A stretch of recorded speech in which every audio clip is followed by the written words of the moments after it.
Can you hear that? Yeah. It's going to be Spooky Sips ASMR. Spooky Sips ASMR. Hello, and welcome to Spooky Sips, where we put our love of horror movies into a podcast and sip some spirits along the way. I'm one of your hosts, Yvette. I'm here with my co-hosts, Laura and Brianna. Hello. Hey. Okay, so while we were in Portland, together we watched Immaculate, which we always love a chance when we can watch a movie together. It's just a whole different vibe. Mm-hmm. So this movie was a 2024, so it's somewhat new. It's an American nun that goes to this remote covenant kind of, what's the word I'm wanting? Convent, yeah. In the Italian countryside.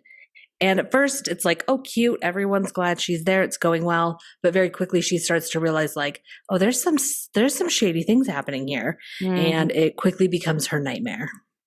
Yes. Yes. Yeah. And should we preface this with saying this isn't just like our last episode?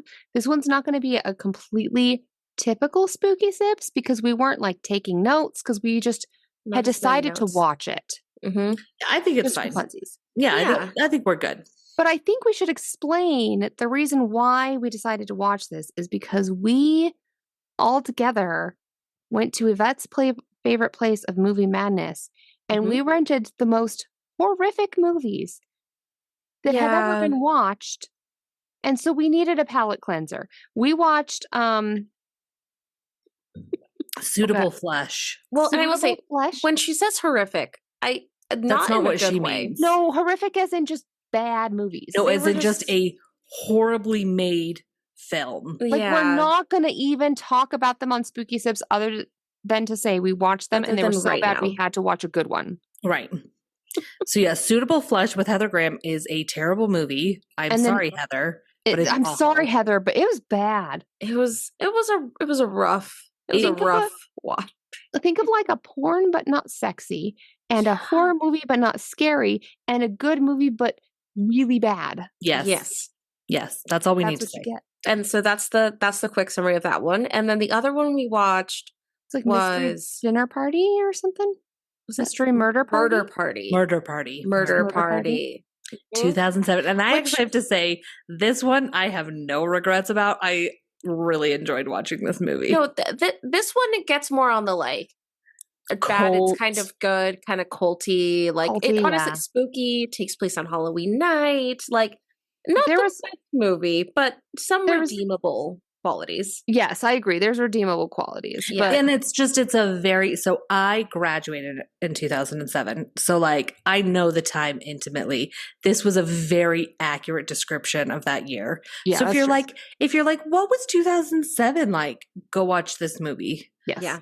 Agreed. And it was actually a really cool premise. It was like this guy finds an invitation to a murder party on Halloween, only to learn once he gets there that he is what's on the menu and he is the one that they want to murder. Yeah. Lots of coke later. We've got a great movie. So, but it also, in Laura's defense, like it was a bad movie. It was not enjoyable. It was. I enjoyed it because I thought it was a good bad movie. There was parts that were kind of funny, but but overall, like not. And then we watched.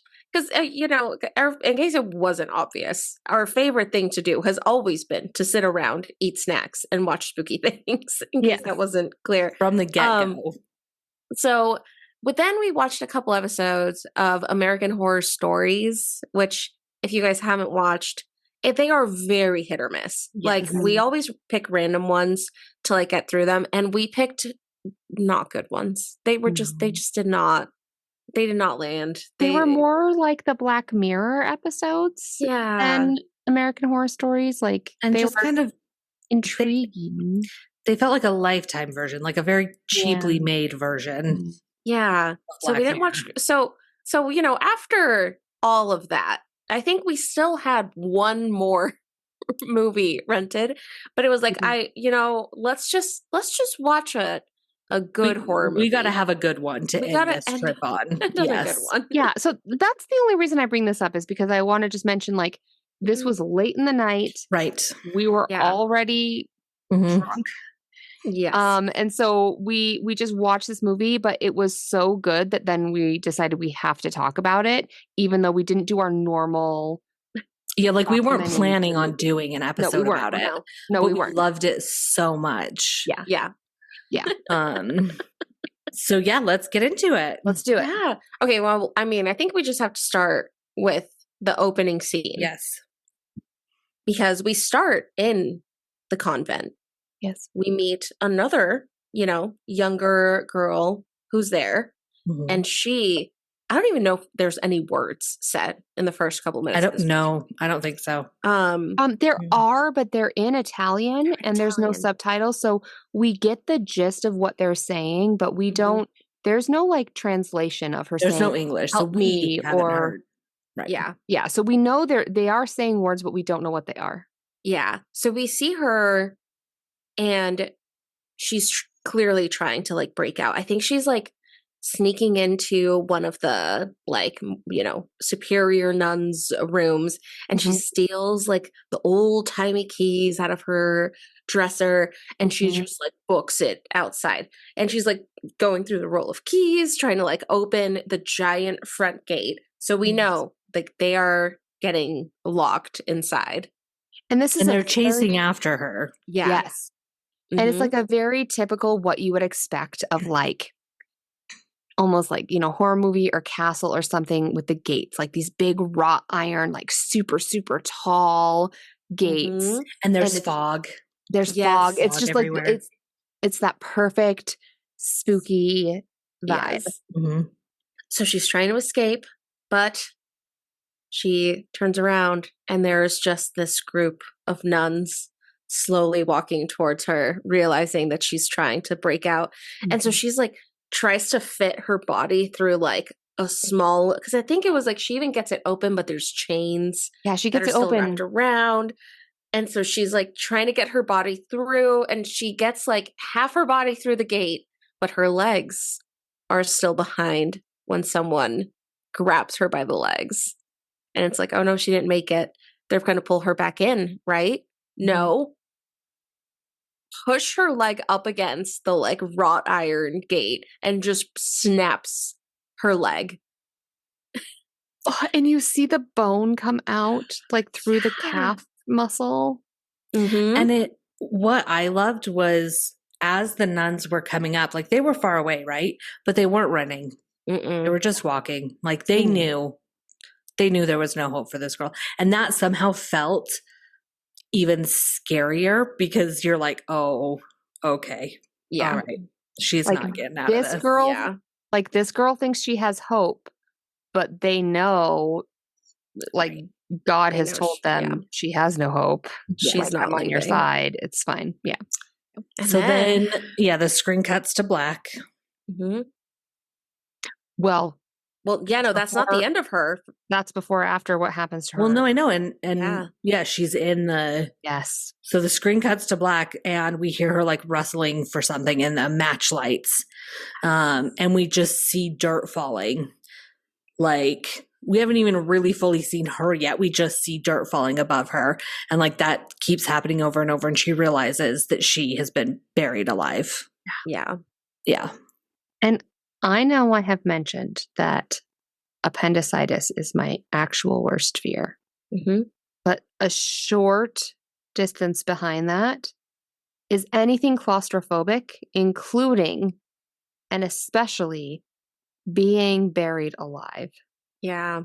Can you imagine the horror? And this movie, I think, did a really good job of just like showing her like in some ways realizing the finality of those moments that she's in and that there's nothing she can do. No one will hear her, even though she's still screaming. No one will save her, even though she's still trying to get help. But also just like the finality of it. Like, well, and the fact that they buried her with matches so that she could fully learn. Yeah. Is kind of like, oh, okay, we're in the big league here with like fucked up nuns. Yeah. Here we go. Yeah, it's a strong opening. Yeah. Very strong start. Such a good opening to a movie. Always a fan of a strong start. Yep. Mm-hmm. Yep. So now is when we get Sydney Sweeney. Yes. Who I would just like to say before we go any further, yes, I love her. I do too. And I am a huge fan of hers. Like, I think she is unbelievably talented. Yeah, she and really adorable. is. Like, I love her. I have to say, I've only seen her in a few movies or things, I guess I should say. So Euphoria, where she's this teenager. And then I saw her in the one movie of like, it's like Anyone But You or something. Oh, right. It's like kind of a rom-com. She's kind of this like, I don't know, just generic kind of rom-com. Yeah, I mean lead in a rom-com. rom-com. And then this, and every single one, I don't really realize it's her because she does such a good job of becoming that character. She does. She's so good. Yeah. She's also in Handmaid's Tale. Oh, she was so good. Yes. The driver's wife. Oh. Like she's good. She's a great actress.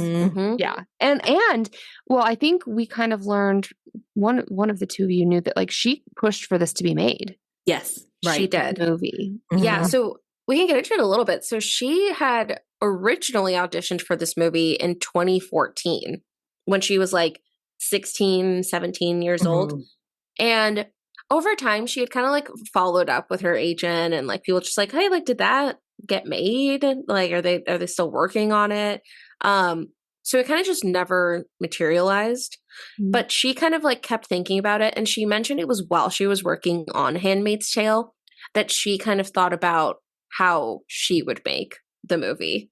You know, like it was like, oh, like how could that movie look? And so after some time, I think it may have been after Euphoria when she, you know, had money to do this. But after time, she was like, you know what? Let's seriously look into making this, which is why she's also a producer on it. So she really like spearheaded, got the rights from the people who were originally trying to make it, got the like director, which she had like worked with a couple of times in the past. Like I guess they made The Voyeurs, which he directed and she acted in. And then the TV show Everything Sucks, which I haven't watched, but I think was, you know, that was the same director and she like starred in it. So they had like worked together a couple times in the past. So she kind of knew.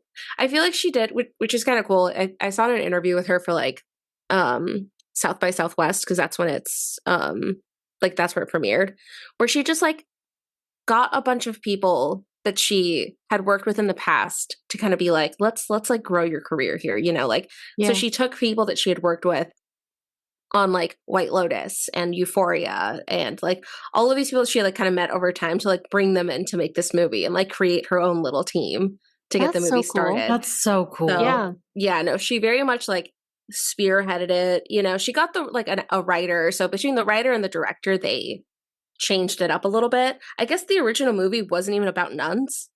Okay. Like, it was more, I think it was supposed to be more like teenagers. Where some sort of immaculate conception still happens. So like, I think it was like loosely what we saw, but I think they changed it quite a bit because it was like, okay, this doesn't really like flow. It's a different time. Like it's been, you know, 10 years since they wrote that original script. So they definitely revised the story quite a bit. Okay.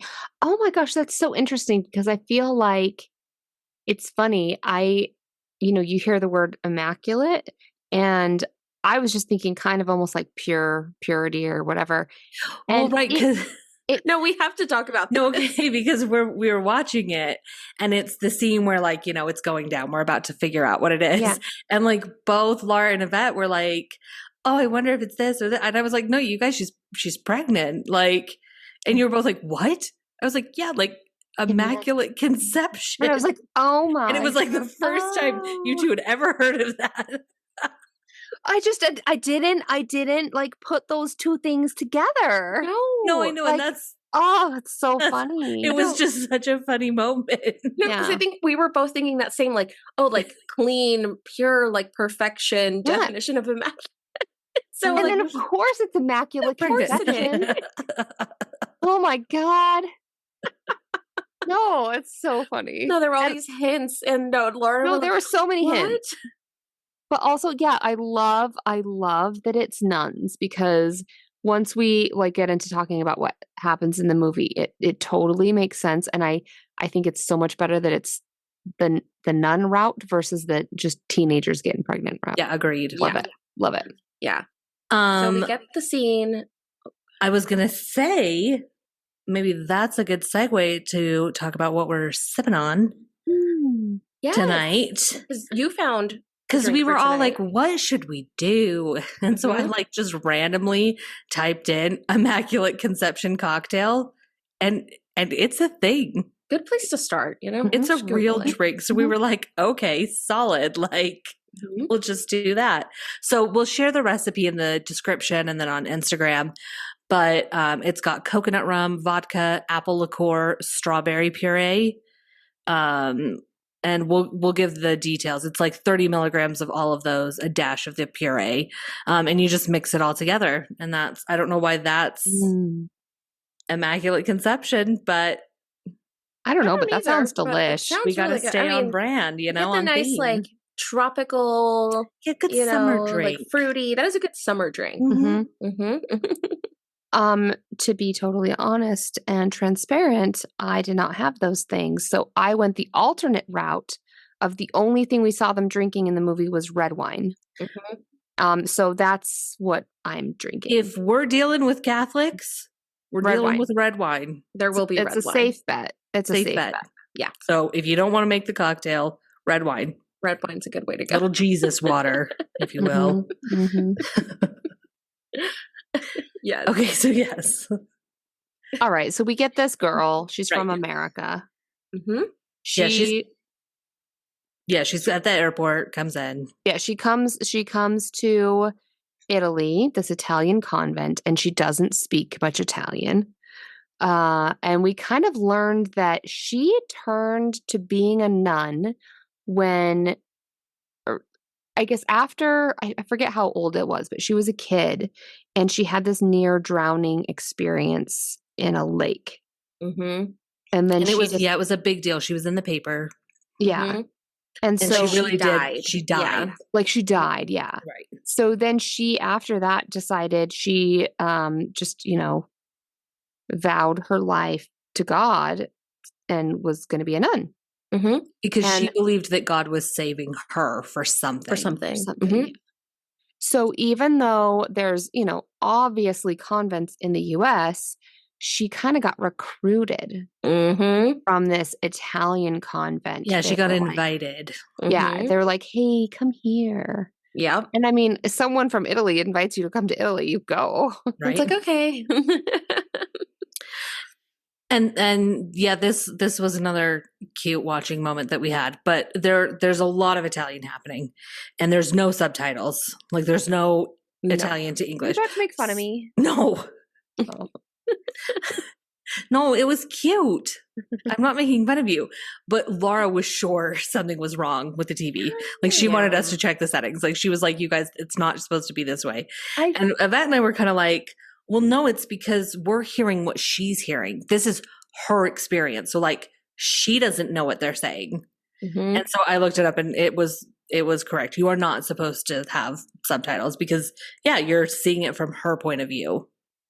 Except if you were an Italian English speaker or a English speaking Italian, vice versa, you would be able to experience the whole movie, I bet. Yeah. Well, yeah. Which would be interesting The to like know privilege- what they were saying. The privilege to you, if you're Italian, is that you get to understand this full movie. Yeah. Well, because I will say at the very, very beginning, it was only like a couple words and you could absolutely use context clues. Yes, like, 100%. At the very beginning. But then it was like long full conversation. Like a full sentences were spoken. Right. And that's when I was like, guys, I think maybe these settings are wrong. Which is a fair Yeah. concern. Yes. So it was like, I feel like at that point it was kind of like, oh wait, yeah, like should we be able to because it was like it was like, oh, this, I have no idea what's happening at this point. Right. Like Right. they're just speaking full Italian. Right. But yeah, so she gets there, and I feel like at no point really is this place ever romanticized. I mean, we got that whole opening scene. So like we know it's bad news bears. we know there's some bad stuff happening here. And her guide is like one of the fellow sisters, and she just hates her. Like it is just, she's the crankiest person at this entire convent.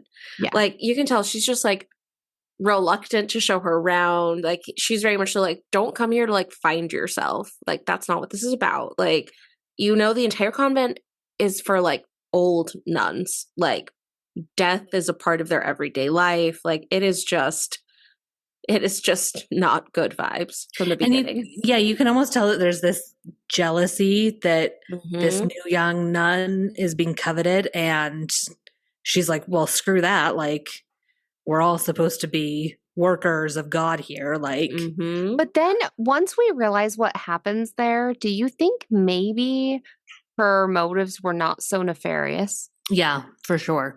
Like to maybe just be like this isn't for you. Maybe she knows, hey, you're a young virgin nun, and I know this is going to be bad for you, so I'm going to try to be a bitch to you to like get you to go away. Yeah. Maybe. But the only reason why it could still be jealousy though is because there's a scene that I'm sure we'll talk about later where she's like, it was supposed to be me. Oh, I don't remember that scene. Yeah. What? Oh, I don't know how you don't remember that. Well, that's maybe wild. once we start talking about I had been drinking. This is a double feature. We had been watching many movies. No, that is listen, so fair. We should say on Spooky Sips, like we want you guys to know who we are, right? We're people. Here's something about Laura. If she can, she will fall asleep during that movie. I know. Every time. No, it's wine or not. Wine makes it worse, but wine or not, Laura will fall asleep. Yeah. I get so sleepy, you guys. When in doubt, she gets the resties. Now, to be fair, we didn't start this movie until like 11:30, which earliest. for Laura is like 3 hours past her bedtime. The fact that I made it to the end should speak volumes for this movie. Yes. Well, y'all were in my home, so we were on Pacific time, so it was even later for you guys. So no, she was doing great, but she just got a little rusty. She's got the case of the russies. All right, so maybe I fell asleep during like a micro minute of the movie. I still loved it. So yeah, she's being shown around, and everyone's happy she's there. You can tell the priest is like really trying to bond with her and be like, "Hey, I'm really here if you need. Like, for you, we're so glad you're here. Let me know what I can do." And then she makes a friend. Yes. Yeah, her roomie. Yeah, her. Yeah. Well, I don't know if they're but they're like in the room next to each other. It's like a Jack and Jill bathroom situation, I think, where they both. And she's kind of this cool Italian girl. She's like the rebel nun, and I'm like, well, then why is she a nun? Just she's like smoking, and they have a conversation later where like you can tell she didn't do this for God. She did this because she didn't know what else to do. Like her life was in a rough way, and this is how she got out of it. Yeah.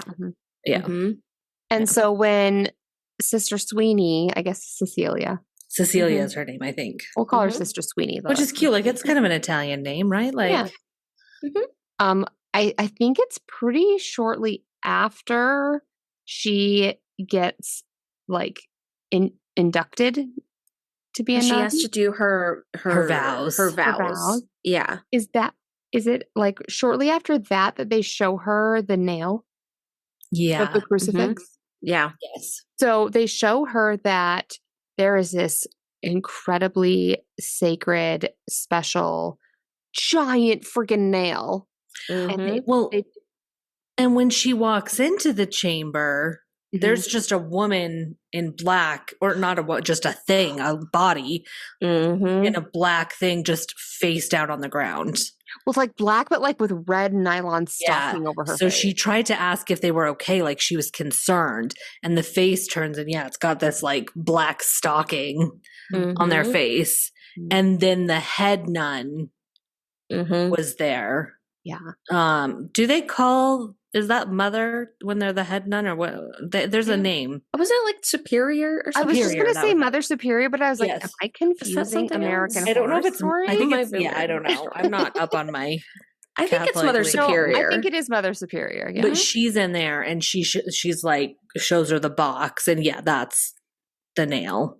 Yeah, so it's this like giant nail, and they explain that they, this nail that's 2,000 years old, we have been able to verify that it is one of the nails that was used to crucify Jesus. And not only have we been able to verify it, but we were able to extract viable DNA from it. Yeah.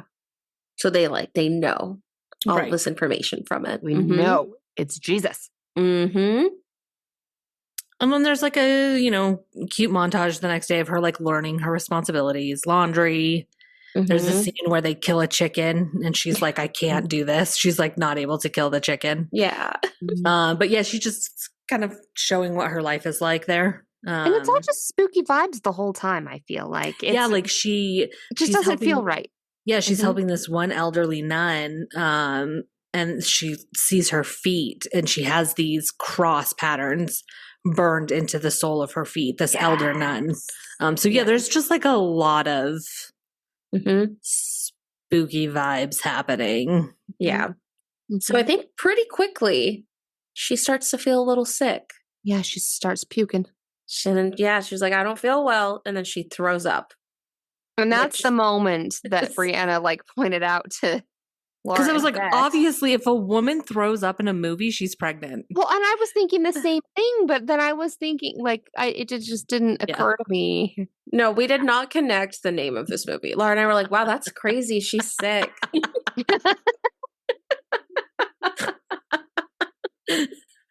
I wonder where this is going. Do you guys just want me to hit you both over the head with it? Or like I think I did think like pregnant, but like it just took a minute. Could she possibly be pregnant? And it's a very intense scene because like she goes to the doctor because she just can't stop throwing up. And there's the priest and the doctor and then another head priest that are in Italian, and the other priest is like translating, basically just questioning her on like, have you ever laid with a man? Have you like, they're just very thoroughly and intentionally being like, are you a virgin? Yeah. Like they're like interrogating her, which, at this point, she doesn't know why she's been throwing up. Right. They're just interrogating her. But then we see one of the nurse nuns start wheeling a machine in. And you're like, oh, it's a sonogram. And the minute they hover over the belly, or they don't know, they used a transvaginal, which actually I appreciate because for this early of a pregnancy, that actually is what you would have done. So they were accurate, but this scene feels invasive to her. Well, because any spooky sipper that has had a transvaginal ultrasound, it's unpleasant. Invasive. Yeah. It's invasive, even though sometimes they make you do it yourself. But which is like grosser. In the room watching you. No, which is so much grosser to me because like it's like, no, can you do that's it? You're even the professional. worse somehow. No, I know. Anyone who's done one is, even in the best of days, it just like, it that'll feels... take your virginity. Jesus. Well, and then okay, so not too much. We can cut this out if we need. But like, okay, so sexy sips. Sexy six. No, this isn't sexy. So I've had to have one. Not only was it that like I had to get one, but then the person responsible for my doctor's visit happened to be male. And so he was like, well, we're going to have Jessica supervise us for this so that you feel more comfortable. And then they're like, okay, here, take this electric, scary looking sex toy and put it inside of you. And I'm like, well, I have an audience of 2 people as opposed to just one. Like, it feels so bad. You got your No, shirt it's on, your so bottoms off. invasive. Everyone's Yes. uncomfortable. No, yeah. Yes. Even the best of doctors and everything. It's I mean, honestly, I'm an open book. Whatever. Hear what you gotta Obviously, hear. Jessica, your nurse was there. I mean, Whoever, I Jessica don't knows know. more about me than most of my boyfriends ever have. It's fair. All right, so where were we? Well, yeah, yeah, she's the pregnant. incredibly invasive. Yeah, she's pregnant. hmm So she's pregnant, and they're just like, because after the interrogation, it's kind of like, okay, well, like, what do they believe that she's a virgin? And like, the father was like, okay, we all believe you. It's a miracle. Which you And then- learn later is so fucking shitty. Yeah. Right. But you instantly in that moment are thinking like, because really the concern is put on them that they're so worried. But the fact that they aren't focusing on how she feels, like, can you imagine if you genuinely actually were a virgin to find out you were pregnant? Yeah. Like that would be, and in this foreign country Yes. where you don't speak the language, you don't know what's going on, like. Yeah. Well, and we kind of Mm. mentioned this while we watched the movie or shortly after, is that really the only time I've ever seen this kind of conceptualized or done is, the Bible, but then also Jane the Virgin, which we're just going to take a little step aside from horror movies for a moment and just plug the show Jane the Virgin. Everyone should watch this show.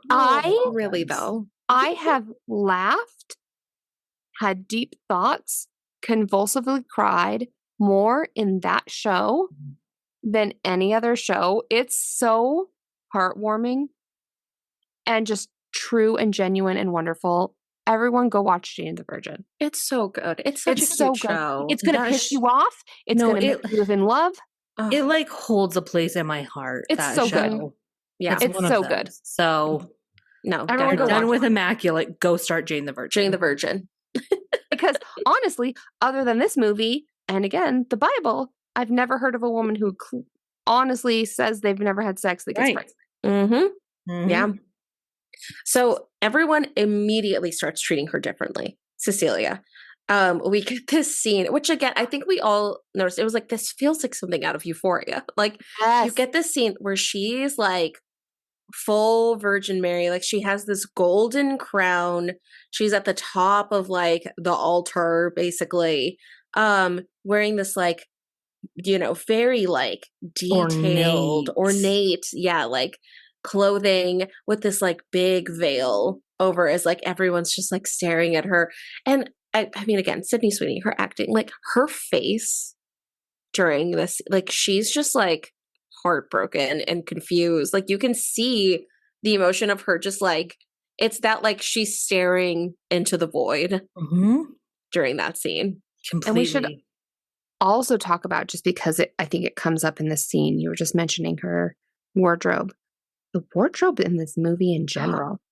The nun outfits, they are not revealing or immodest in any way, but they're like the most beautiful outfits. No, they're so cute. They're so like I would totally they're wear that. so flattering. Yeah. Hands down. No. And but the costume design of this movie, like whoever was the costume designer, did such a great job. No, yeah, just very like tasteful, like high quality. Like it was like, I'm sorry, did Armani design these? Like, yes. And they do a really good job with makeup, because it looks like she's not wearing makeup. Now, it does. Of course she probably is, but like a nun in a convent wouldn't wear makeup. So like they do that really well. They do. Yeah. So the details, very literal. The details in this movie were like spot on. Like, because sometimes when a glaring detail like that happens, it takes you right out of it. Yeah. And I love that never happened. So you were really in it the whole time. Yeah. And so everyone is like clearly treating her very special, very different, except for one person. While Cecilia is taking a bath, someone comes up behind her and tries to drown her in the bathtub. Now, they're able to intervene before anything happens, but as I think we see who it is, right? During that scene. Okay. It's the person who was showing her around that first day, who clearly did not like her. And as she's being taken away, she's saying, it should have been me. Yeah. That's right. Okay. Yeah. And it's a really intense scene. Like, it lasts a minute because like they're in the throes of it before other people come in. Yes. So you're kind of like, oh my God, what's going to happen? Like, Oh yeah, like she's full on, and that bathhouse already. We had seen a glimpse of it in an earlier scene where like the nuns are kind of like taking baths, but they're like in their nightgowns. They're bathing like garment. full neck to wrist to ankle nightgowns, but they're all wet, so like you just see their boobs. Like, it's like a bathing garment. Yeah, but it's like you might as well just be naked. Well, right, but you know, God can't. It's not leaving much. Do not offend God. Everything. Yeah, God can't see through that veil. So guess not.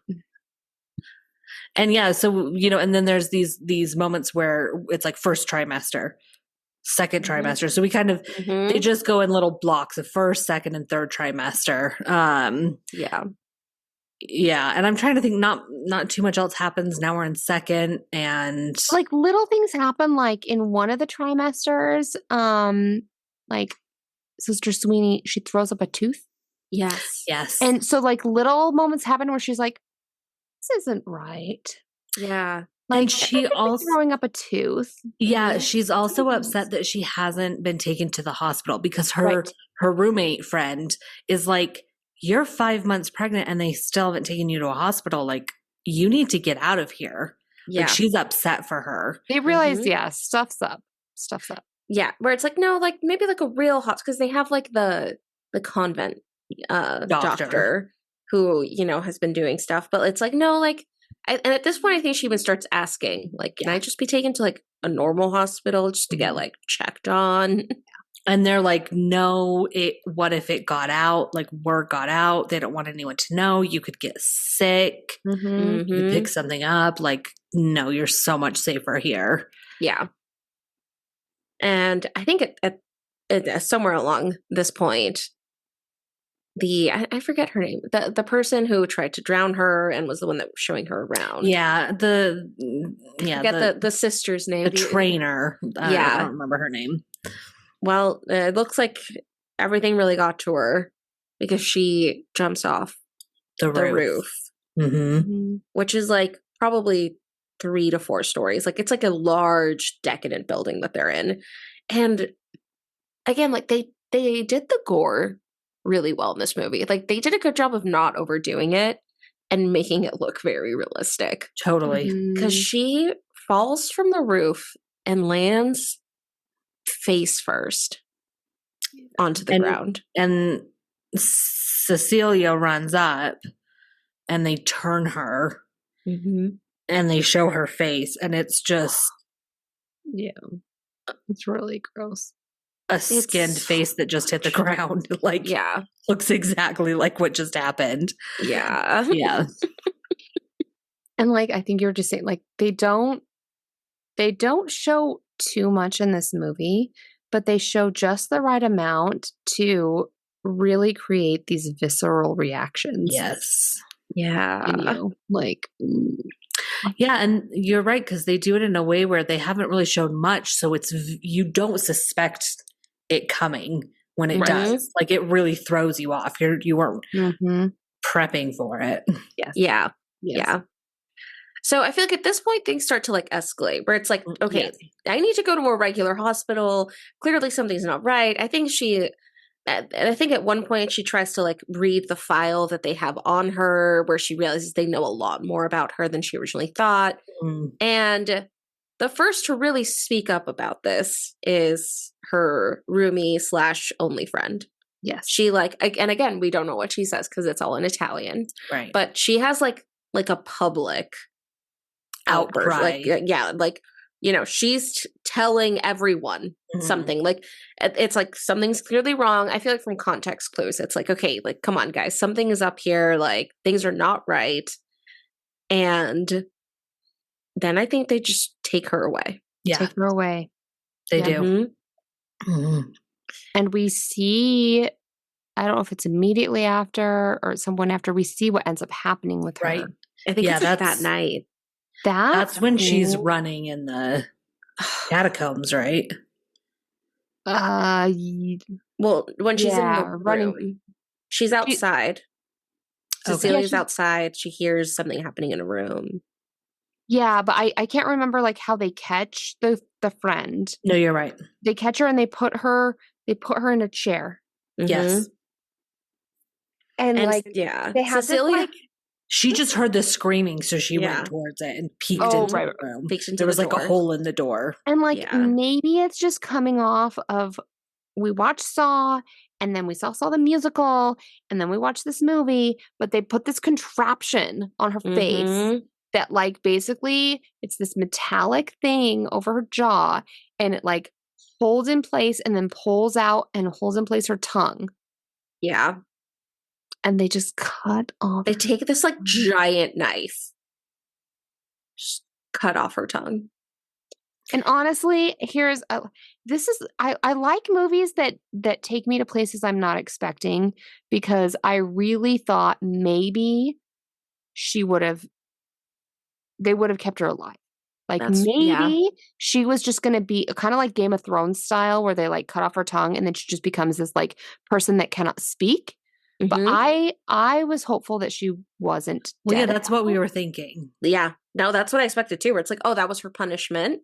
Yeah. And then everyone's going to see. Yeah. And I think in this moment, we see that like Cecilia is like, okay, I have got to get out of here. She's got to go. Like, I'm done. Like, well, before she can react as she's watching the horror through like the keyhole, a nun comes up behind her and like tells her like not to scream. And then she gives her like a little protection cross made of her own hair, I think. Yeah. Because remember, we had seen her cutting Cecilia's hair. Yes. Yep. Mm-hmm. So she gives her thing. And then this is when Cecilia's like, okay, like, you have to help me. I have to go. And she's like, no one leaves. You're not. Yeah, the nun is like, you're not getting out of here. Yeah, it's not happening. It's not going to happen. No. And that's when we cut to the next morning where we hear Cecilia screaming. And we get to her bed, and it is just covered in blood. There's all this blood on her bed, clearly making it look like a miscarriage.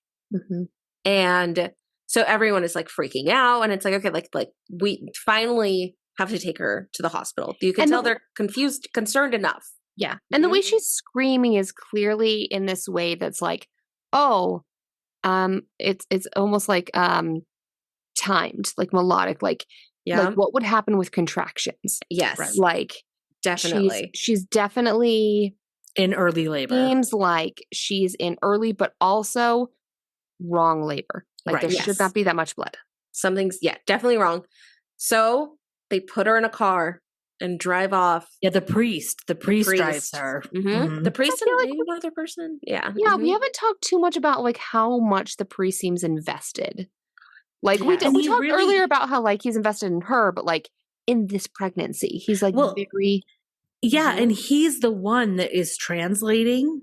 So when it was all going down, like he seemed like he was really trying to be like, it's okay. We're here for you. We're going to make this okay. Like you don't need to be scared. Like he was really the guy that like calmed her down and yeah. Well, and the scenes between them, I honestly, I almost wish we would have gotten more of him. Because the scenes between the two of them were so intimate. Like it was just very like, I don't know, intimate is the only word I can think of. No, they had an immediate bond. Yeah. They did. No, I wish we could have gotten maybe a little bit more of him. Yeah, I agree. He's not in enough scenes. I'm almost torn because I feel like I loved the way they did all the scenes and they were so much focused on her and the other nuns, but I agree with you in that there could have been more with him and it wouldn't have been a bad thing. It would have been good. So they're driving to the hospital, it's like freaking out, and we cut back to the convent where there's a nun like just praying over like the bloodied sheets, and she's like rubbing the sheets on her mouth. Oh yeah, she's like rubbing her face in it. Yeah. But then she looks under the bed. Yeah. And turns out it's actually a chicken. And there's a dead chicken. There's a dead chicken, very bloody chicken. So she's going to get salmonella because she just rubbed all Hands this. down. I mean, chicken girls on. getting sick. Honestly, I feel like other than this part, so much of the movie, I was able to understand why people did what they did. Mm-hmm. Throw it in a bush outside. I was like, why would you keep the chicken under Yes. your bed I mean, in a bloody pillowcase? My take is that I don't think she had a lot of alone time. Like the movie made it seem like she was very like watched. So I don't know, maybe she just She you had know? time to get the chicken, kill the Kill the chicken, chicken. spread the chicken's blood, just then throw it out the window at least. But Give I bet yourself her a windows little bit. didn't open. Oh, you're probably right. Then how'd she get the chicken in there? Well, she probably I don't know, Laura. smuggled it in. Yeah, she's chickens already make got a sounds. belly. Just put it under it. Chickens- Like You can't just Yeah. tell a chicken, shh. The chickens are really quiet, actually. well, she probably killed it. Okay, we're spending way too much time on this chicken. No, this is what's important. Chicken matters, you guys. This is Just like important. covering the chicken's mouth. Shh. Show me the scene with the chicken. What happened with the chicken? Exactly. I want to know. I want to know. We demand answers. Stop covering this up, Catholic Church. I want to know what happened with the chicken. So rapidly moving on. So cut back to the car. And, they get a and phone call. He gets a phone call, which I will say up until this point, it's very unclear what like time era we're in. So No, I it's agree. Like, I remember Actually- when they did that, I was like, oh, they have cell phones. I thought the same until I saw a car. Yeah. And I was like, oh, it's a modern Lexus. Like, Mhm. Oh, yeah, see? I also was like, I don't know that this is, I mean, I guess the newspaper article they had, Yeah. that at least it was of that time. But yeah, Yeah, wasn't it's sure. it's a little ambiguous, but like I don't know. I think it's fun when movies do I that. like you that, don't. It doesn't actually. need to be set during a agree. specific time. But they get the I phone agree. call, and clearly they know what she's done. and he's trying to play it cool. She got Yeah. snitched on. Yeah, Mhm. he's trying to play it cool, but you can tell that she knows. Yeah. So she's like, oh, fuck. Yep. So I think they pull over or something. No, I think they're going to, but before the car even stops, she's out. Like, she Yeah. just jumps out of the car. Yeah, no, the next scene is it's just her booking it out of the car. And I loved this scene, like, with the Mhm. music and her running, like, Mm-hmm. bloodied sheets, and she's just barefoot and running for her life. Sprinting through Mhm. this field. And they give her a minute, but Yeah. then very quickly the other two priests are on her, and Mhm. they take her back. Yeah. Because I feel like also for me, what's interesting about this movie is they don't get too much into this, but she, for some time now, is showing that she feels something is wrong with this pregnancy. Mhm. Something is wrong with this baby. But also, I think what's really cool about how this movie does it is she became a nun because she felt God and she felt called by God.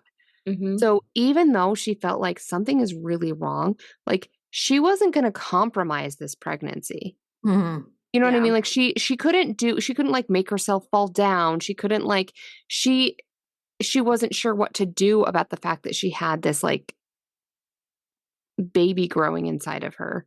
So Right. she wanted to get out, but also like she always knew something was wrong.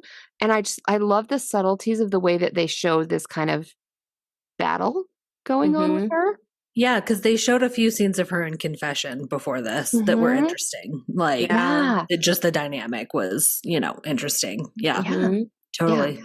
No, So this is when we get to the scene Yeah, we this talked is it. about, Yeah, Brianna. so they've Mhm. got her in the room and they, are just manhandling her back. And they lay her down and tie her feet up. And Mhm. they burn her feet. And it's like saying they burn her feet doesn't sound that bad. It's so No, they brand. It's Like this they brand- giant cross that's been branded in the fire, and the Mhm. way it just burns through her foot. Like, I don't know how they did that, but it was It's like the horrifying. scene is so good that it's almost like you can smell it. Yes. No, it is. Like watching this scene, just the details of it is like you can smell the burned Yes. flesh. Mm-hmm. Yeah. Ugh. And then, And I think this is where we learn what's actually going on. yeah. We know why maybe things have felt a little odd with this baby. Mhm. And it's because we had learned that the father that had this connection with Cecilia he had mentioned before that he Mhm. was originally a biologist. Yes. Like 20 years in Right. biology, but there were all these questions that he didn't get answered. And that's why he, changed like to this. And so that was like a small thing earlier, but then we learn what's really been happening is that he's been doing research experiments as part of the convent where they extracted DNA samples from the nail that we had seen Mhm. earlier and had been using it to impregnate the nuns to like force a second coming, essentially. And Mhm. hadn't they been doing it for like 20 years? Yeah. Well, yeah, because then there's all these like Vials. like vials Mhm. and things, and like at one point, yeah, she's like, what is that? And it's like, oh, those are the ones that failed. But Yeah, they're just, it's like an American Horror you Story won't. intro. Yeah, They're just so these like babies in a jar. yeah. literally. Mhm. And so like clearly like this has not gone well for a Mhm. very long time. Yep. But as technology has improved, so has their ability to turn this 2,000-year-old DNA from just making these like globs that kill the baby and or the mom. It gets better and better and better and more like a baby each time. Yeah, you Yeah. can kind of like see the lineage of Yeah. it, like getting Mhm. more advanced. Mm-hmm. Yeah. It's like Jurassic Park goes Catholic. Yes, Mm-hmm. that is the tagline. I know. I immediately thought about Jurassic Park when it was like we Wow. extracted the DNA. I gotta write that one down.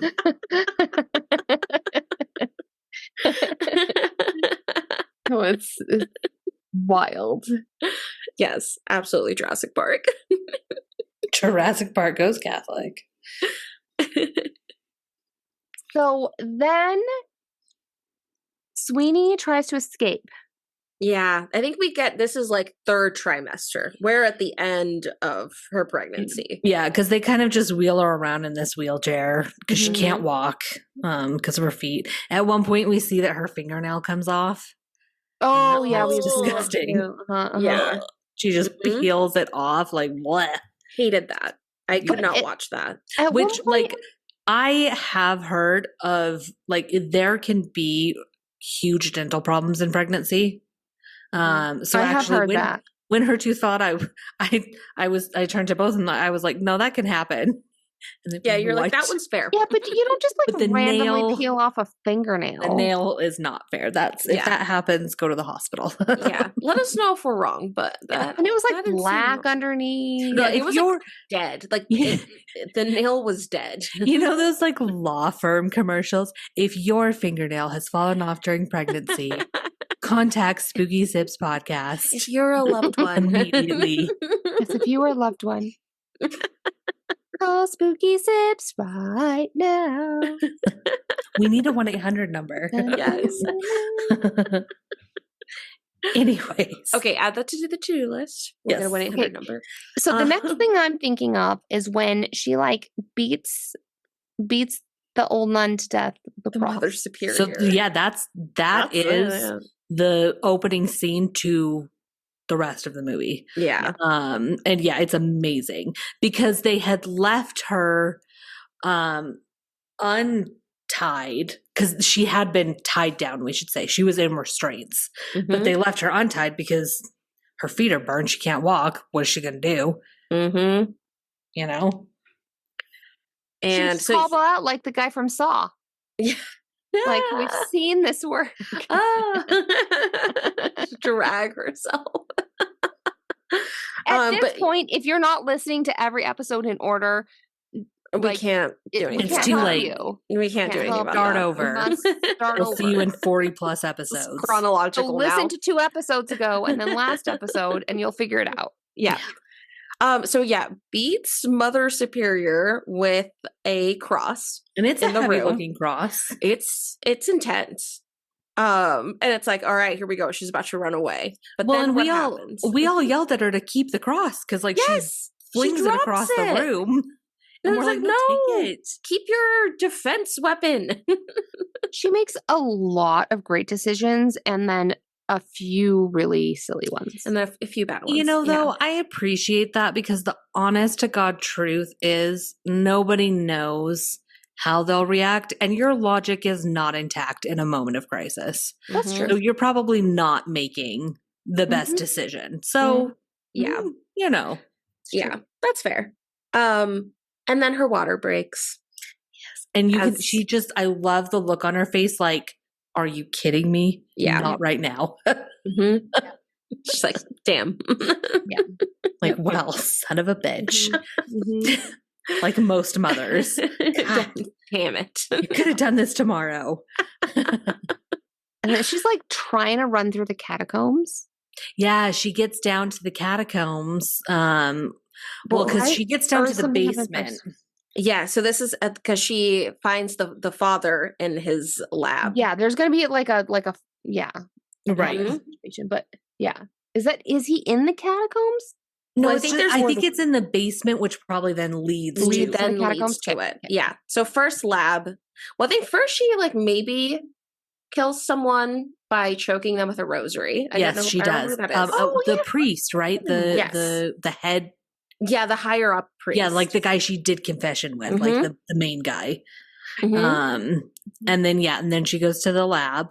And she's just trying, because I think before she runs away, she's like, I need to burn all of this. Right, because like she thinks this is, what is the word? I hate that I have no words. Not blasphemy.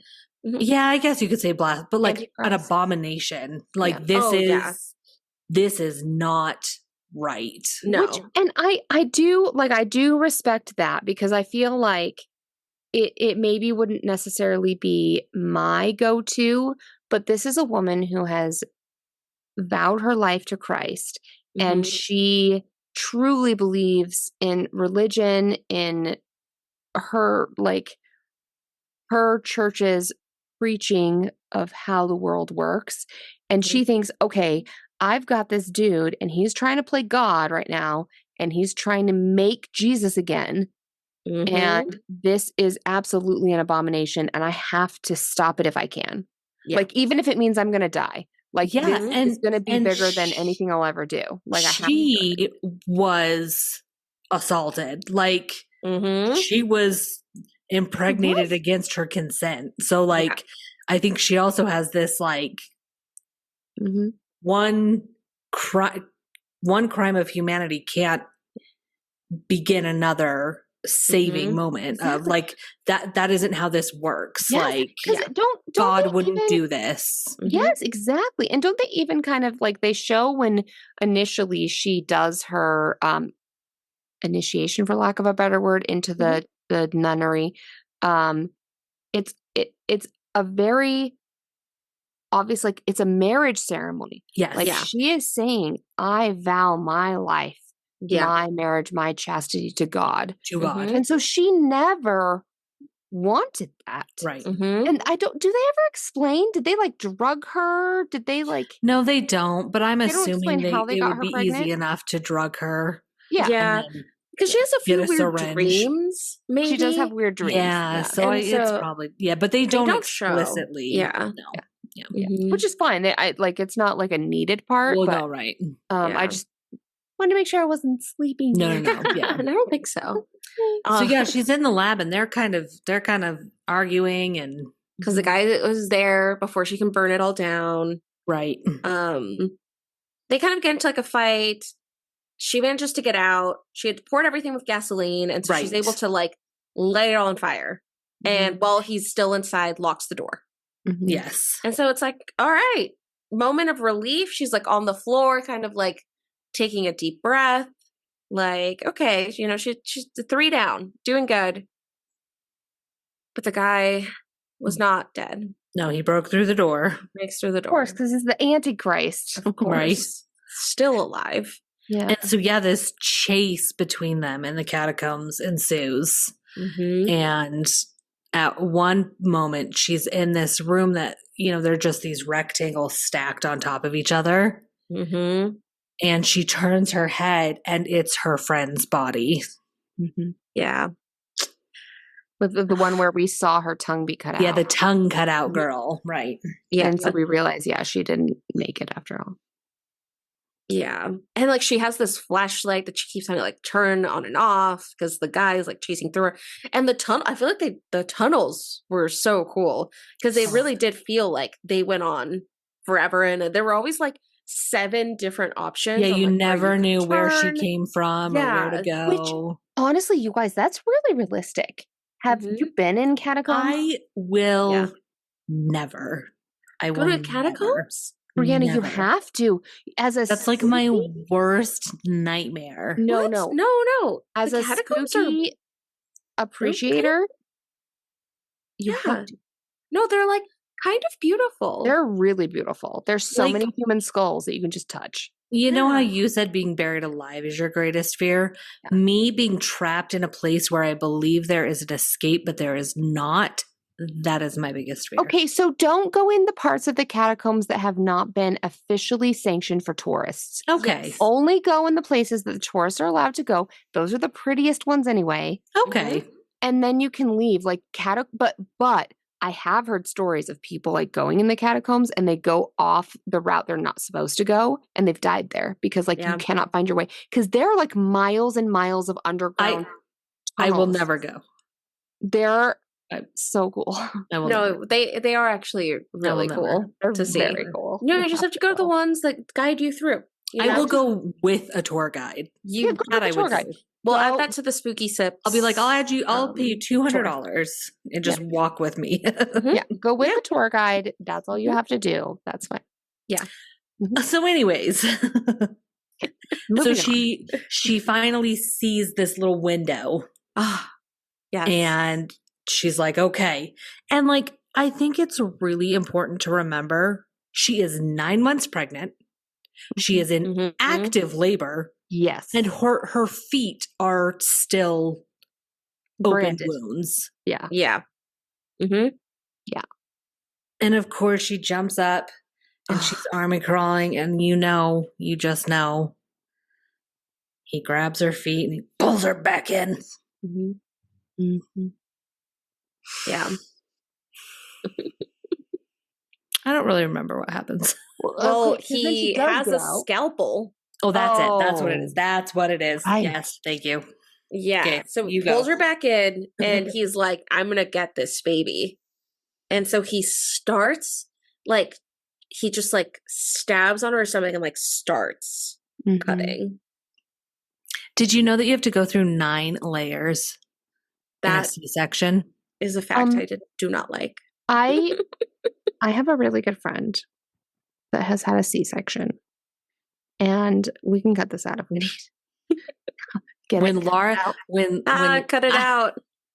When Laura says we're going to cut this out, listeners, you'll be hearing what she says. I will never say the name of this friend, but she talked about she had a C-section, and with her baby daddy, she's like, so I'm drugged up, and there's the sheet, and she's like, did you know with a C-section? So here's you on one table, and there's three tables. They're parallel to each other.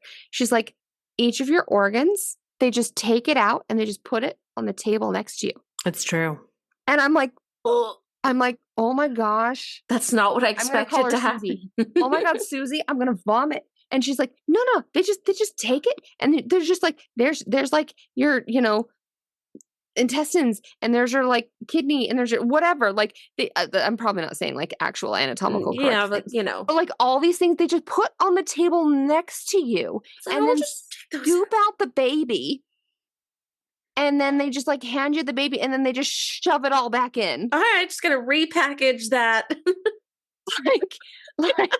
that's any woman who has had a C-section, I realize that you were probably not unconscious, but like drugged up and like not aware of what was happening. I hope you so. are a goddess. Yeah. Good job on you for surviving that. Any woman that's given any type of birth is Honestly. an actual hero. Yes, of course. No, yeah. Like that just sounds like the most horror movie shit. No, it is. And more people need to be talking about it. I don't know. Like her baby that happened with is in college now, so like maybe that's different now. I don't know, but it's atrocious. So, all right, there's the botched C-section. Botched C-section. Oh, yeah, but he does not succeed. Nope. Because she had taken the nail. That's what I thought. Mm-hmm. We had seen her take it earlier, and she just stabs him through the neck. The sound is beautiful. Yes.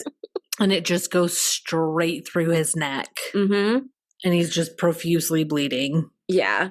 Well, then he just like, the way he like falls on her, where it's just like, oh, like half her stomach is cut open. Like, yes. It's so she has to fight to get him off. Yeah. And then she gets out, and we just again see her running. Yeah. Because finally, we can tell that she's pretty far from the convent. Like she's not in the fenced in area of the convent. No, because the catacombs have let her out. She's just in the countryside somewhere. They go for a long time. So yeah, she crawls out the window, and we get to this scene where none of us were sleeping. None of us were having wine. None of us were breathing. We were all just like on the literal edge of our seat. Like eyes have now become tripled in size, staring at the screen. Like this scene, I know will become one of those iconic horror movie moments. You know, Carrie with the blood. Like we've got these moments that you just know. This is one of like Sydney Sweeney, throw that on your highlight reel of like what you're capable of. Because so she gets outside, and again, her water broke. Who knows how long ago, before she had to kill 3 people and run through the catacombs. Like it's been a while. Because she's been contracting the entire time. The entire time. And she gets outside, and she's going to give birth. And she has all this blood on her face from the priest. Because the way he fell, he like splattered. All right, so she's covered in blood. Covered in blood. Her face is covered. And she has just exited the catacombs. And she starts, pushing. Yeah, she gets into this position, and okay, it is time. Yeah. And the screaming, the facial expressions, it was like maybe one of the best acting performances I think I have ever seen. Something about the way she did it. And again, I'm tired, a little drunk. Like I'm just like, normally that'd be a time where I'm a little bit checked out. It sucked me in. Like it was so well done. Like it was one of those weird moments when like, and anyone that's a fan of like movies will know this, but where it being a TV show, a movie goes away, and you're just in that moment with her. Like you are just watching her. It's no longer a movie. Like, this was one of those moments.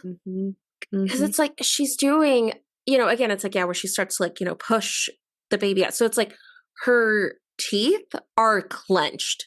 Like we see like her teeth are just like clenched together, but she's screaming and grunting and like covered in blood and salivating. So you see like the blood. Saliva starts just like combining with the blood and stripping out of her mouth, but like she just, and it goes on. Yeah, you keep thinking this is it, and it's not. So it keeps going. But it didn't feel like I need this to be done because you're just like in it, right? Yeah, which again, it's like, well, you don't have a baby in the 3 seconds, Right.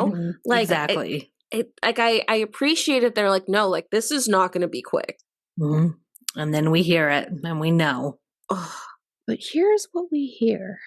Yeah, because it's there's a brief moment when it's silent.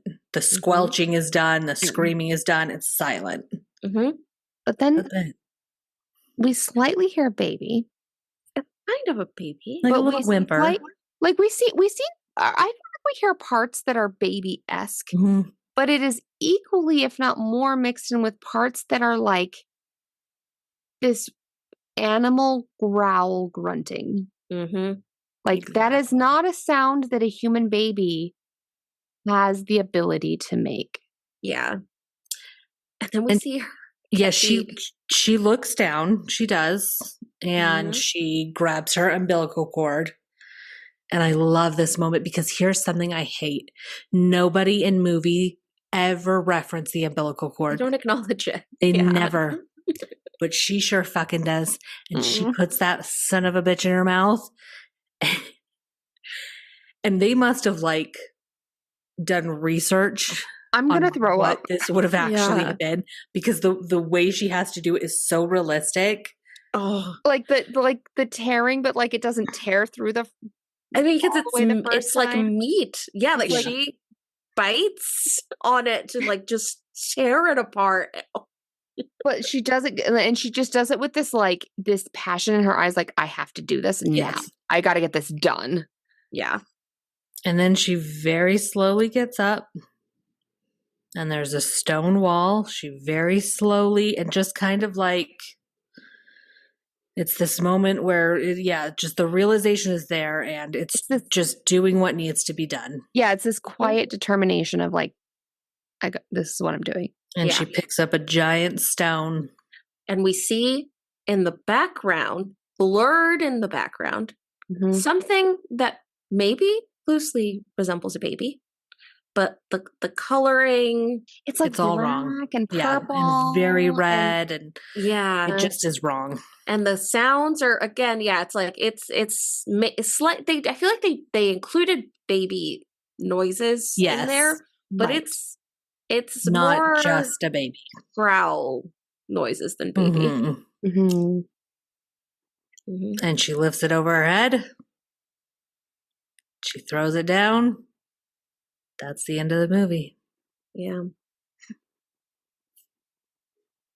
Brilliant.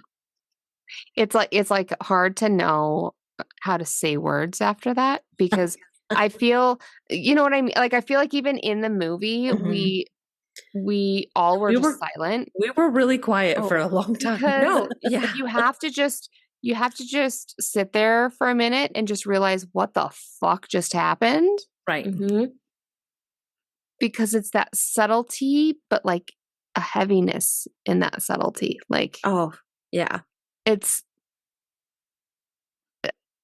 wild. Because again, they do such a good job, and it's hard to like put your finger on how they do this, but they do such a good job of leaving so much open that your own thoughts are racing and running of being like, how must that have been for her? But now, how did this do? Like, you fill in your own imagination. Which honestly, now that I'm thinking about it, is kind of like, in my perspective, religion. I mean, yeah. They give you, you get a decent amount, but then like a lot of it is up to what you decide it is. Yep. So it's actually amen. But yeah, no, literally speechless at the end of that. Yeah. No, crazy. Okay, well. Anyways, Laura, how are we processing this movie? Yeah, what's going on, Laura? Walk us through it. Let's dive into some science. Just remember, this conception wasn't real. Neither are the actors, and neither is Laura. That's true. Well, she's a real person. Laura's real. I'm not. She's actually AI. She does not. Would that be wild if like one of our co-hosts was like not real?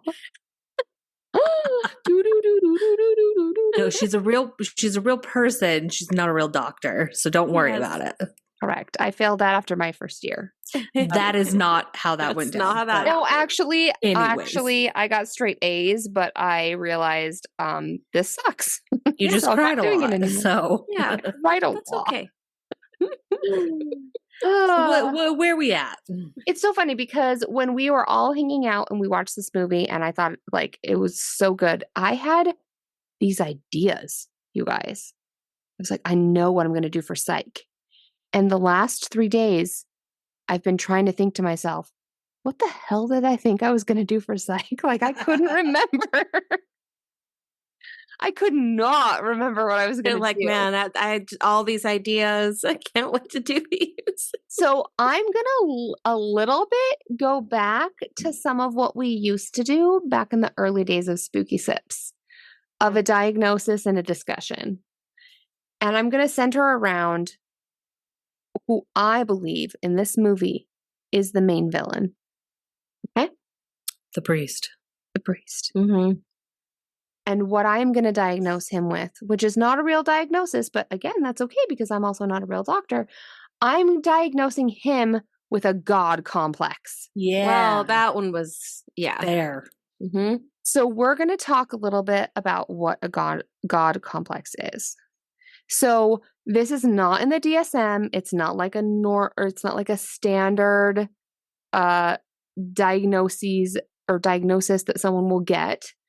I did see some things here and there about like some dude had accused Freud of having a psych or a God complex, which is like where the term originally came from, but I don't know if that's true. That's understandable. Okay. I also, instead of doing my research, went to a bar today. So like this is a little half-assed.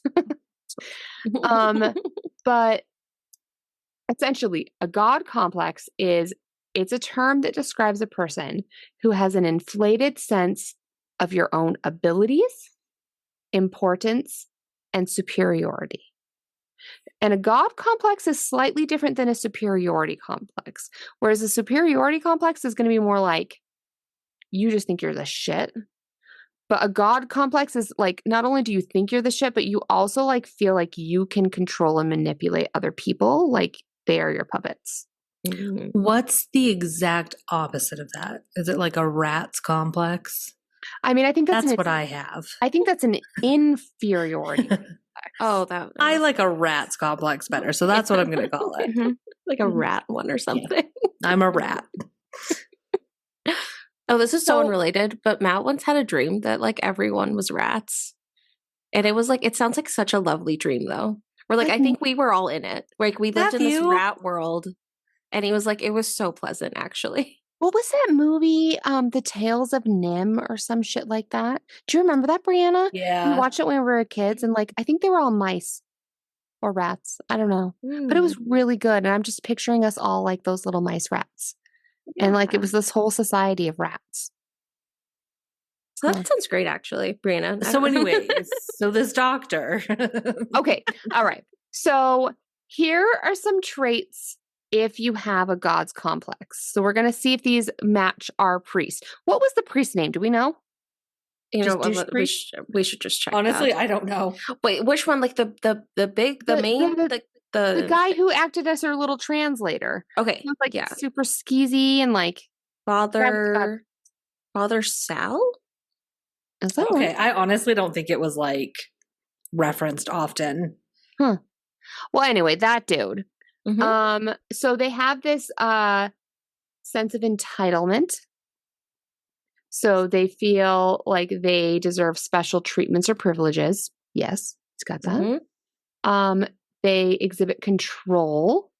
So they might be excessively controlling or jealous. Mm-hmm. Definitely get some of that. Criticism.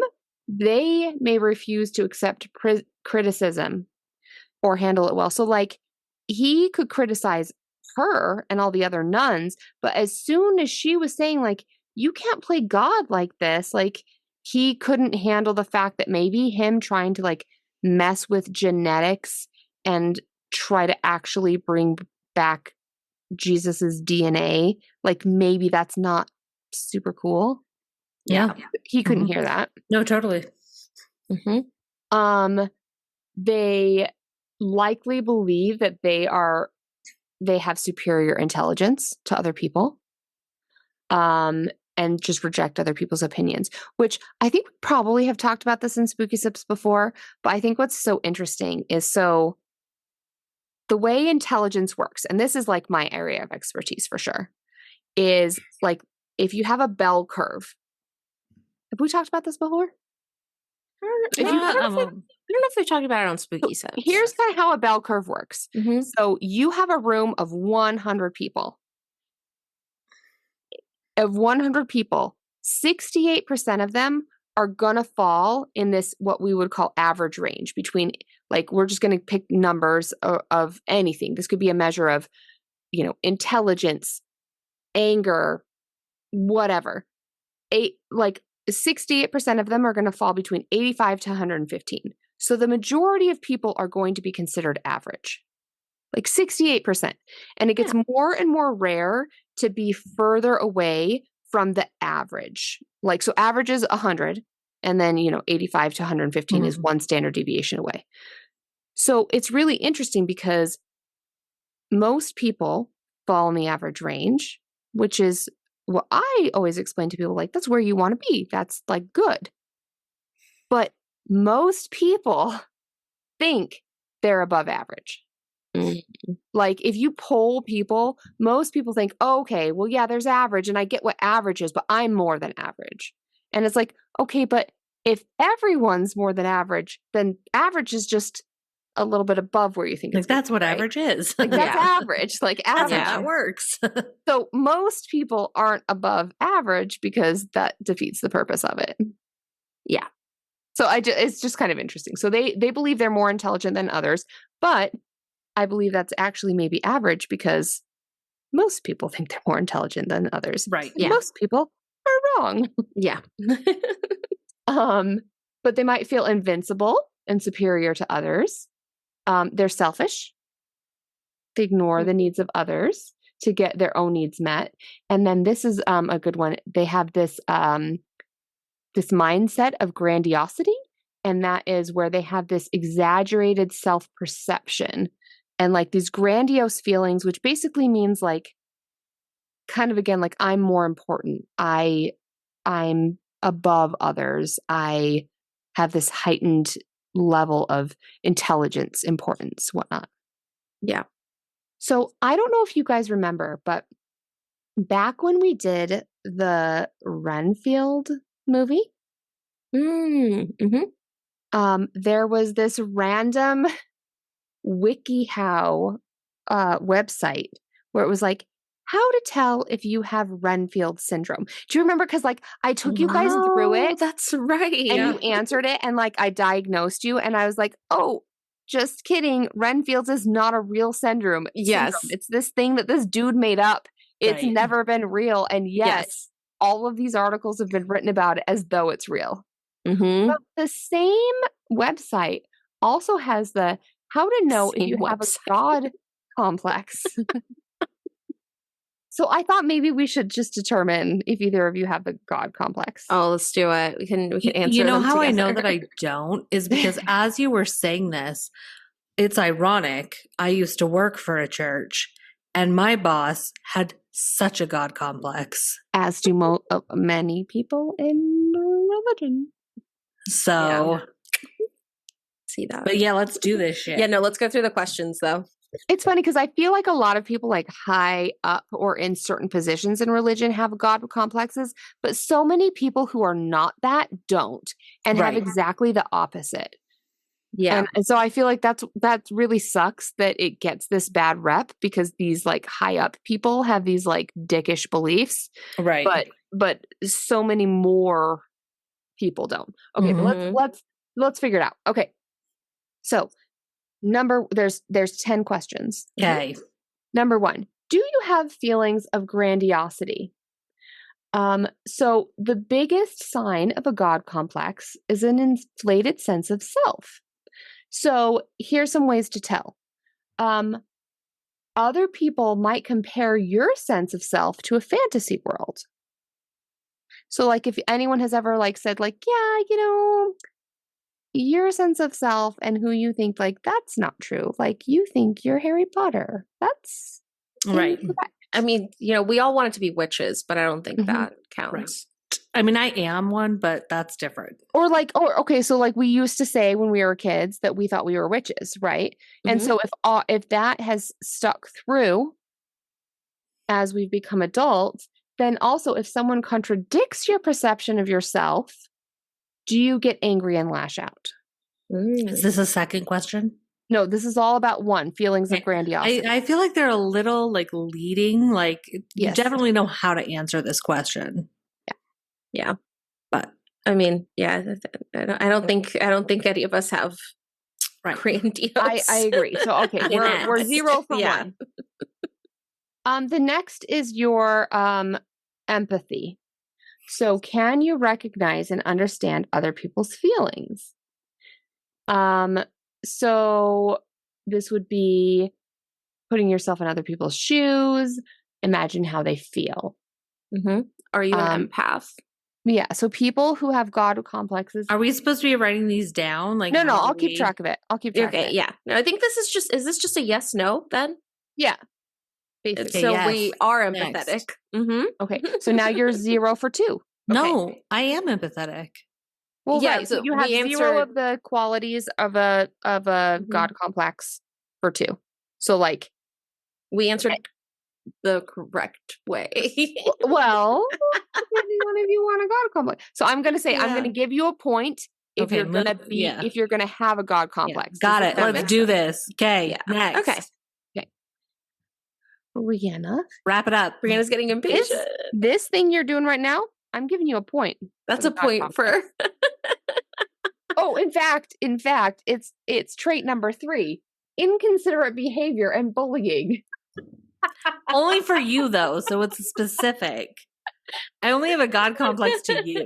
Nobody else in the world. Do you put other people down to make yourself feel better? I don't do that. Bullying, no, you don't. Bullying can be a defense mechanism when you feel threatened.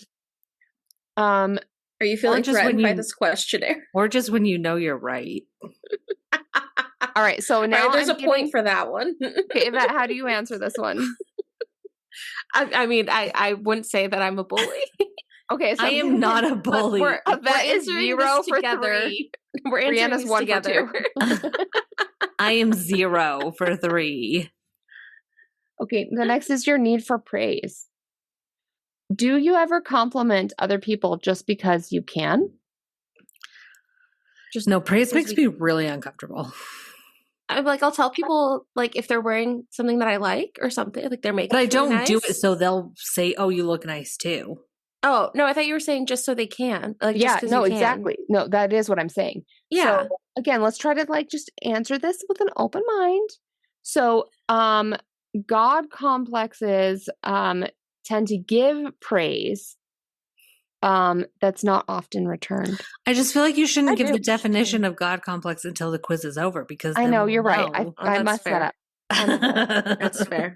But I'm willing to admit my mistakes, so I get a point in the opposite God complex column. No, wait, I thought you only got a point if you didn't. I know. Don't worry, I'm keeping track. I don't think you are. Additionally, do you feel upset if someone doesn't give you praise when you thought they would? No. So do you ever feel underappreciated? So here's the deal. I feel like for number 4, this need for praise, and I must admit to you both, I didn't fully give you the name of this category. It's actually an intense need for praise. I have to say, so far, I have given myself 0. I'm giving myself a point in this one. I do. You need like praise. To feel praise. Yeah. And like, I give people praise just because like, I want them to know, I think that I want them to know that I think something good about them. I don't need it to hear it back, but like, I do. I think I have an intense need for this praise. Yeah. I feel like, especially at work, it's like, if someone, like, I'm like overanalyzed. I'm like, oh my God, they hate me. Number 5, exploitation of other people. Are people a means to an end? Is it just that you see how they could benefit you? This is the dumbest quiz I I've know. ever heard. No, but you guys, we did the same thing with It the should- Renfield, and we thought it we was so did. stupid. It should be called, here's how to know how to answer a question in a quiz. I know. But honestly, I've given myself a point, and I've given you one too, Brianna. But Yeah, I I mean, don't there's- actually need it. So you're being an unfair quiz taker. Okay, we're almost done. Okay. Okay, wait. Anyone given themselves a point yet? I don't remember what that For question that one? Do you exploit other people? No. Yes. Every time. I'm going to change all my answers. Yes. Okay, gaslighting is number 6. Always Gaslighting is gaslight. a form of manipulation that involves denying another person's version of events, sometimes even insisting they're crazy, lying, or exaggerating, which I feel like we definitely see with the priest dude. Oh, for sure. And I only do this to Lara. So Okay, you get 2 points. It's like you only have a God complex when it pertains to me. No, it's true. Only for you. It is only for you, babe. Oh, wait, here's one where some of us might get some more points. Okay. Oh. Number 7, isolating from other people. Do you feel like nobody understands you or thinks the same way? By itself, isolating isn't a surefire sign of a God complex. However, your reasoning for isolating can be a giveaway. I only isolate in my deepest depression, and that's because I believe that nobody wants to be around me. So I don't think that counts. Yeah, it's like no, because this one is saying, like, for it to be a God complex, you do it so that you can almost prove that you can succeed without anyone's help. No, that's not it. I just think I bother everybody. I and get everyone else. overwhelmed like with being around a lot of people, so I need like solo time after having to socialize a lot. See, for me, honestly, my like isolating has nothing to do with other people. I just like Yeah. need to be just alone without the judgment of others. I Yeah. guess. No, like solo time is good. Mhm. Isolation is my most unhealthy habit, but it's okay. Some solo time is good. So we're really so when we watched Sting, we diagnosed Yvette. Mhm. Maybe this one we're diagnosing Brianna. No, I'm just kidding. You have- Only for you. Brianna has major depressive disorder. Oh well. And honestly, yeah, you are like the least God complex person I've ever met. So no, you don't have it. But I we're really still gonna hate finish. myself. So Stop it. I am the worst person that's ever existed. No, you are not. That is untrue. So You know I that's have- not true. I have rat complex. We already talked about how this could actually be a good thing. Maybe you I could, actually think like- rats are really cute. They are. Maybe- They're really cute. honestly, maybe you could like coin this term. Yeah. Maybe I could get a pet rat. You should make your own quiz on this Yeah. website. Yes, I'm going to. This website, I don't understand it. I It's am like going the to. wildest thing. BuzzFeed that's like- quiz. It's funny because How to know if you're a rat. because I think I had just Googled like psychology of God complex or something. And when I did, I saw the colors of this website and I was like, oh my God, that's the same one as that stupid quiz we did last time. We have to do it. Okay, where are we at? What's happening? we're at yeah, 8. let's. We're at okay, 8. We're at 8. Lack of respect for boundaries. Well, only for you, Yeah. for Brianna. I mean, Only for you, Laura. oh my God. I feel have like a we're in God complex couples- for you. We are in couples therapy right now, We and we should are go. failing. You know what? We should go to couples therapy. That would be illuminating. We probably should. Yeah. Spooky Um, Sips goes to therapy. Healthy relationships Spooky are Sips founded therapy. on clear communication and boundaries and respect.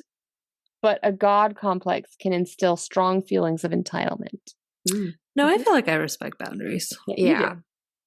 I probably make up boundaries. to shit. Respect those. Here's Okay. another point for What's me this up one? until I met my husband. Number Okay. 9.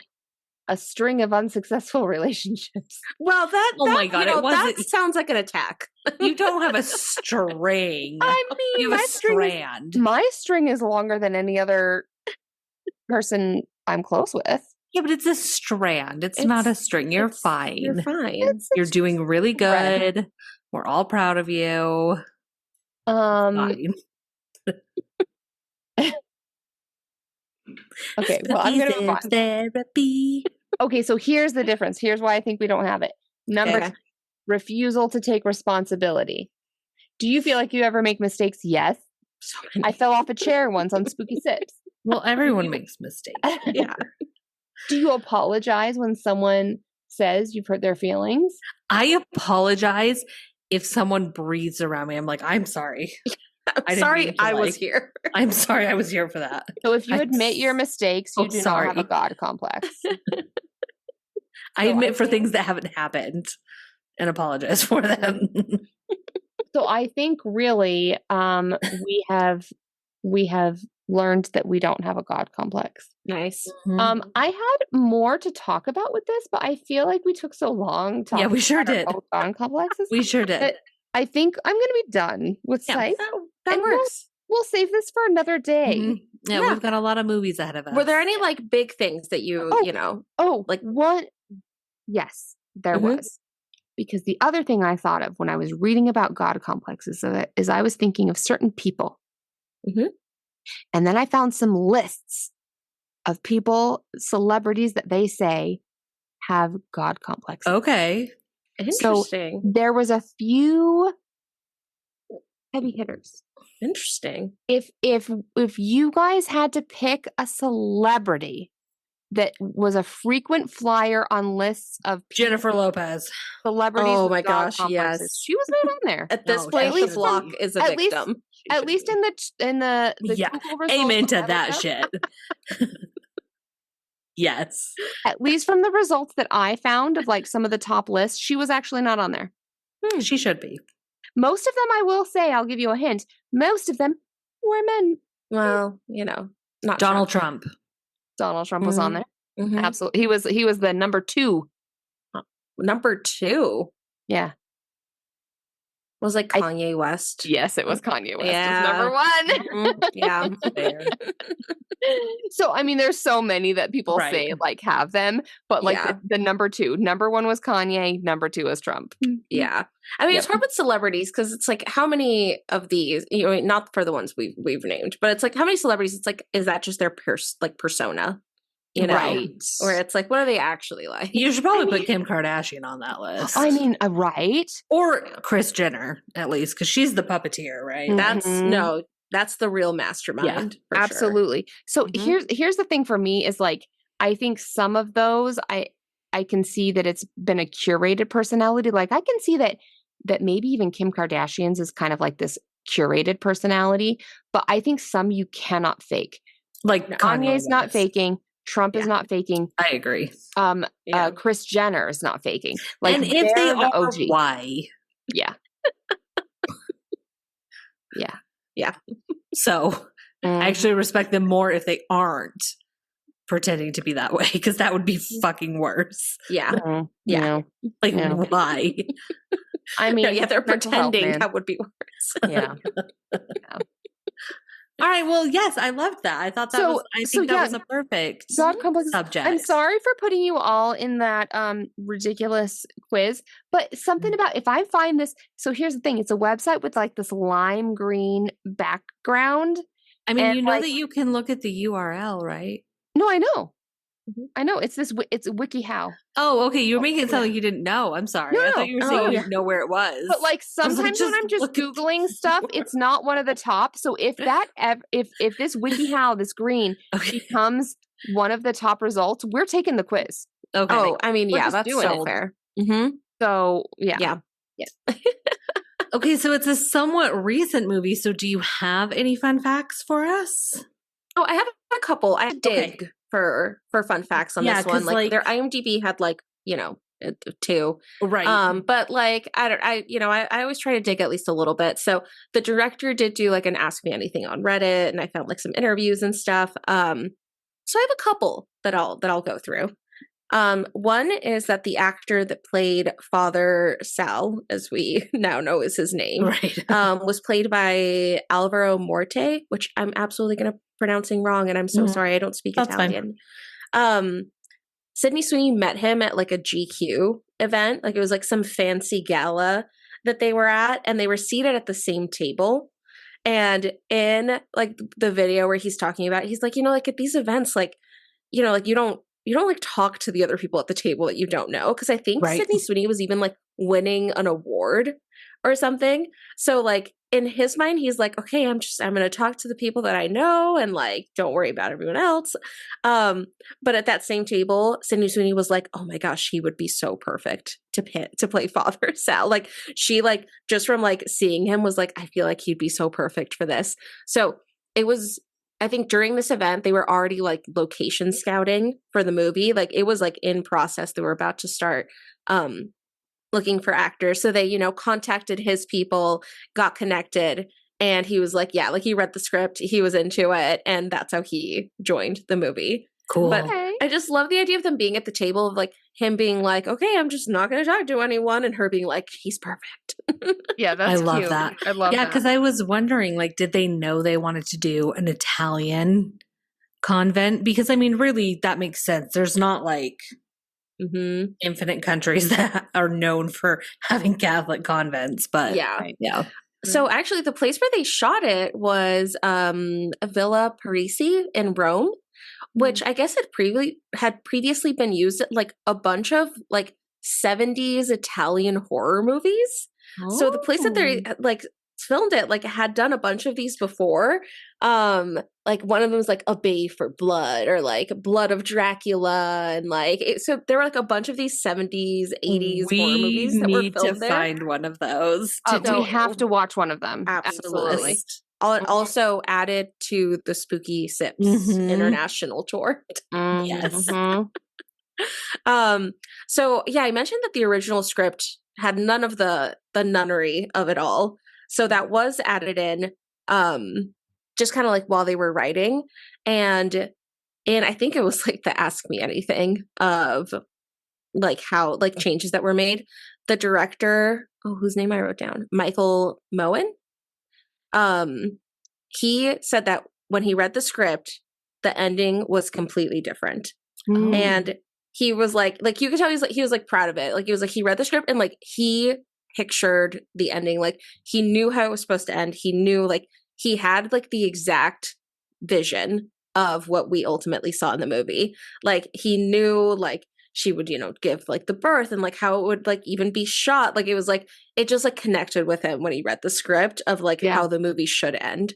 And I mean, he nailed it. I don't know how it was supposed to end before that, but this was the only ending. This was the only way. The ending was the best part of the movie, so he was absolutely correct. Yeah. Right? Yeah. No, absolutely crushed it.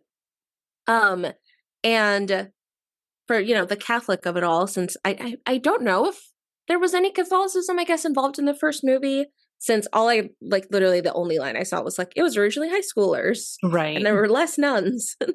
But the director, Michael Moen, he actually grew up like very Catholic. Like his background is like very rooted in Catholicism. Like he even like led a youth group, like where he's from. So he's from Massachusetts, which was like the town he was from was like not very far from the events that happened with Spotlight.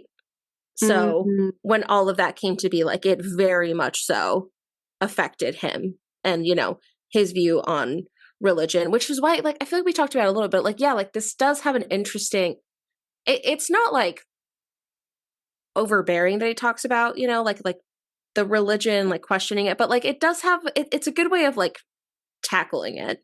You get the notes of that, of like fighting with it. Yep. Yeah, totally. Sorry. One of the things that people asked him was if there was any like pushback from the Catholic Church, when they were making the movie. And he said it was like, yes, but in kind of an unexpected way. So originally the movie was going to start with Cecilia on the train. And we were going to get like a long train scene to kind of show how far away she was going, like to go through the Italian countryside, like take her far away. But the Catholic Church owns most of the trains in Rome. And did not approve their use of it. So they were not allowed to use these trains to film their opening scene, which is why they ended up changing it to the airport. Interesting. So that's why they had to completely rewrite that and create that whole airport scene where she's like interviewing with the agents and stuff, which I mean, I feel like that did kind of work because it gave us an intro without being too like, weird about it. Like, it's like, like realistically, she's like immigrating to a country. Like, you're gonna have to talk to like go through like immigration and like answer questions. So like, I feel like that actually made a lot of sense. I don't think it took away from it too much. No, I don't think so. And then one of the last fun facts was just that Sydney Sweeney's grandmas are in the movie. So I think they're in 2 scenes, and in both of the scenes they play just like nuns. So it was like, when she has like the big, I don't know, like crowning moment, like they're sitting next to Mother Superior. Oh my God. And then I think it might be like at the beginning when she, like during her vows, they're also like just in the audience, which is kind of fun. Sweet. Which I think that's adorable, right? I was like, that's so cute. And I think both of their, I don't know if it was both of her grandmas or one of them, had been in one of the other movies that she had worked on with this same director, and they like just could not stop looking at the camera. Yeah. So like they were both joking about that. Like it was like, okay, and they got a lot better of not looking directly into the camera for this one. They're perfecting their craft. That's adorable. Oh my gosh, I love that. That's so cute. That's really cute.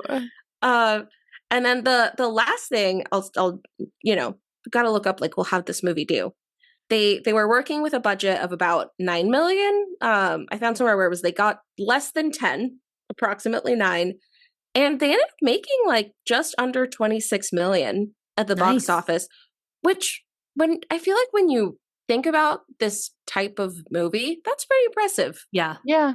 Yeah. Also, and like, not to just sound like such a grandma, but like, it's not the same as it used to be. Like when movies premiere and come out, I don't know. I know like festivals and stuff are still a thing, but like people rushing to the theater to see a movie is not the same as it used to be. No, it's like, we don't have to get into it, but like the like film industry, like it's like it used to be really popular for like these big movies to have like $100 million openings, where it's like these are like the blockbusters that like everyone comes out for. And even like the latest Dune movie, I think was like one of the closest to do really well, but even they didn't hit that mark. Like I think the industry as a whole has taken, I swear I saw an article where it's taken like a $1 billion hit. I like would easily they are making that. a full $1 billion less dollars. I'm surprised it's not more, honestly. Yeah. It's just really not what it used to be. Mm-hmm. In the good old days. It's like make good movies and make the tickets. Yeah, maybe do $20. Mm-hmm. Yeah.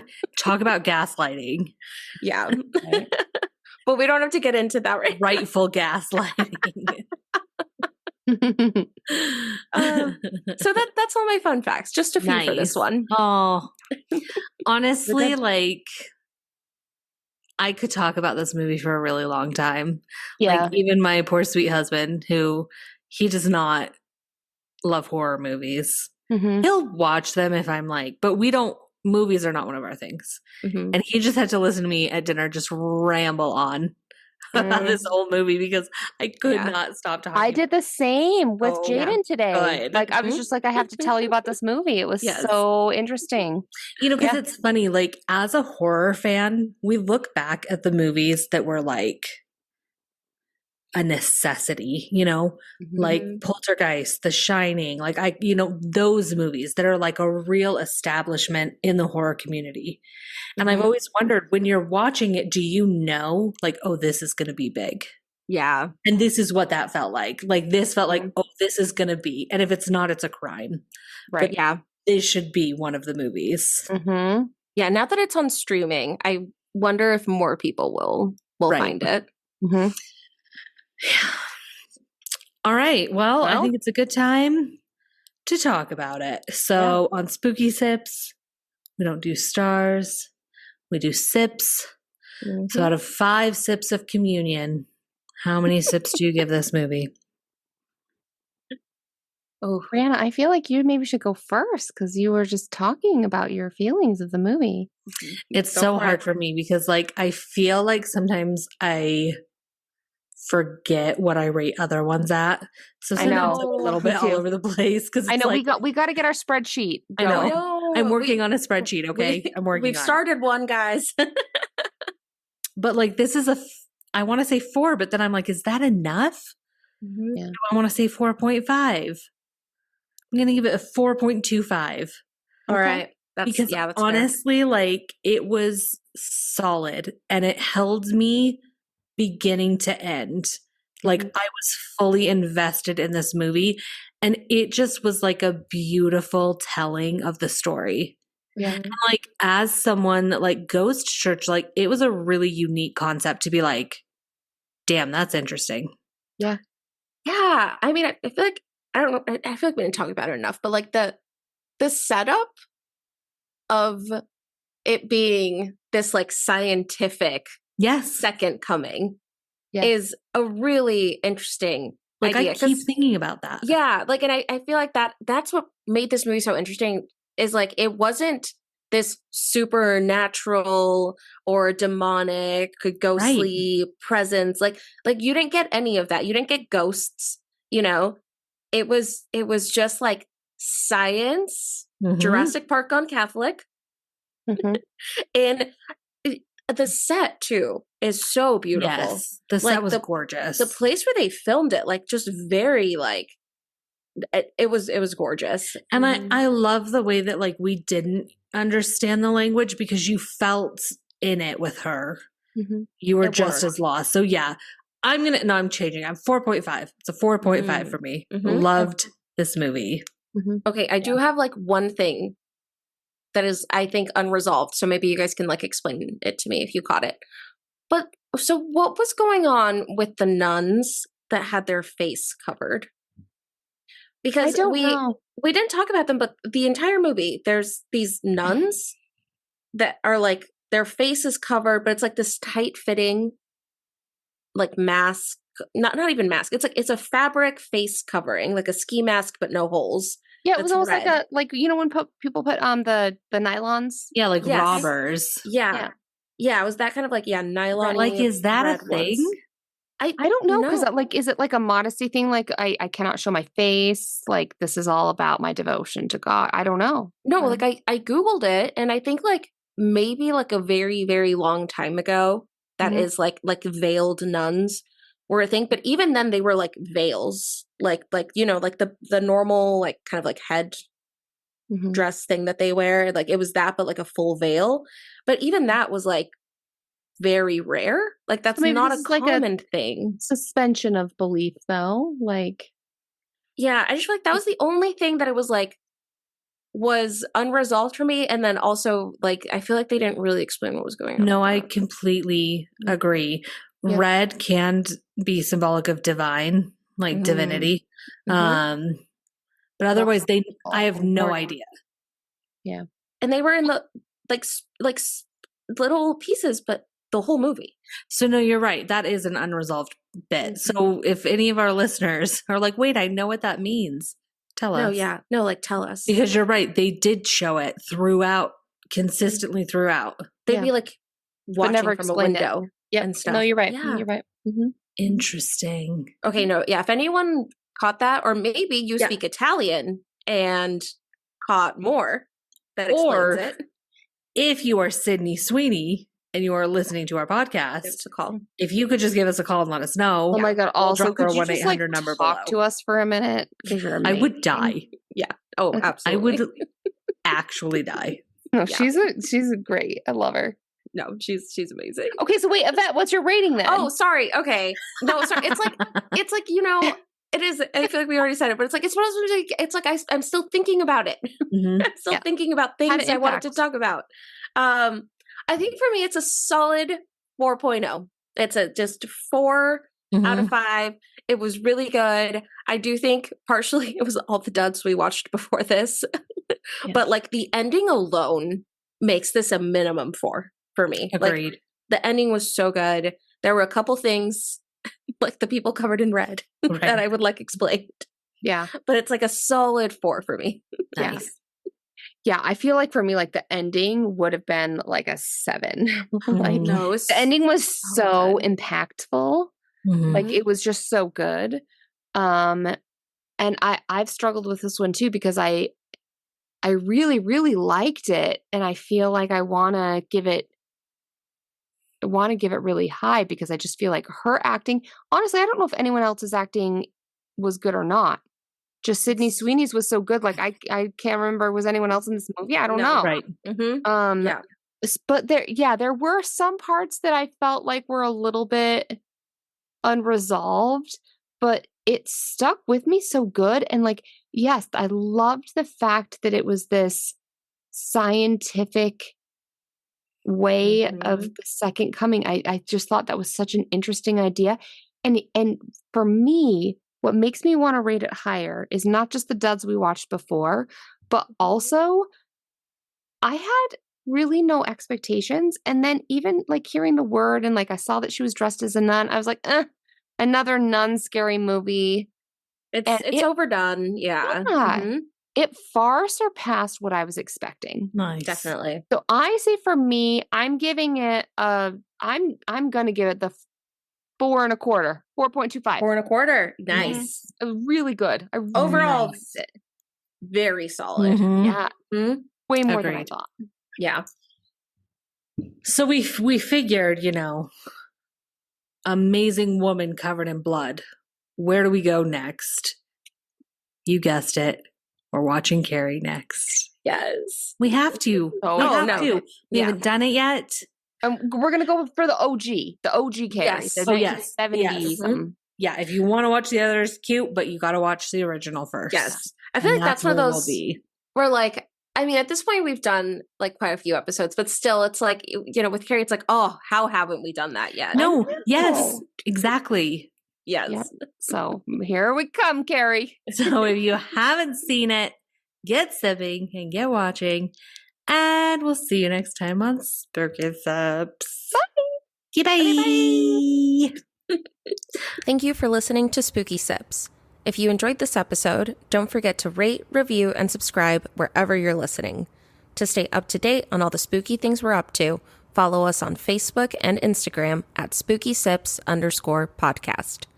And if you want to help support the podcast, consider buying us a coffee, or really a cocktail. We are completely independent, so every little bit goes a long way to keeping our podcast running and improving. Thanks again for listening, and we'll see you in 2 weeks.